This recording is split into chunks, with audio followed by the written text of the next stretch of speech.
Самый популярный вид общественного транспорта в Казани – автобус. Их в столице 749. 182 троллейбуса и 102 трамвая. Содержание автопарка и коллектива – одни из главных затрат перевозчиков. Все дорожает, конечно, транспорт будет дорожать.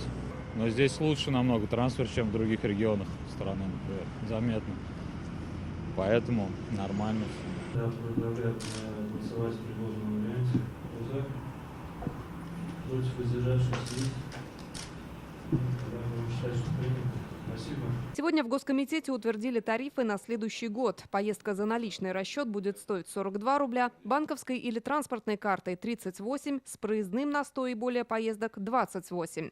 Как сообщили в исполкоме Казани, при расчетах учли общую инфляцию, в экономике она составила 6,7%. Также конкретные статьи расходов. Дизтопливо повысилось до 25%, масла и комплектующие до 20%. Это растущие цены на горюче-смазочные материалы, на запасные части, существенный рост стоимости самих автобусов.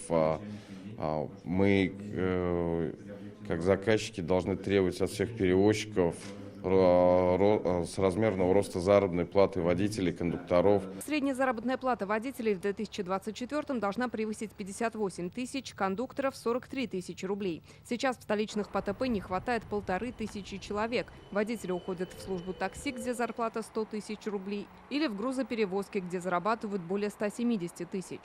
На ремонт техники все равно уходит много денег, так как запчасти растут и цены растут.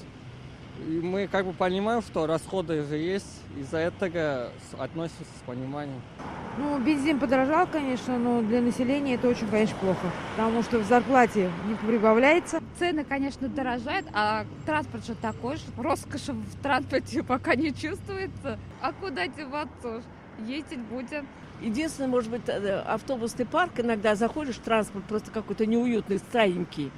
А так, вообще-то, на мой взгляд, безупречный транспорт здесь. Вот эти красные автобусы, они, вы знаете, они едут, тут прям удивляюсь я. И все, причем охвачены, видимо, через компьютер как-то это все сделали, охвачены все абсолютно районы, все улицы.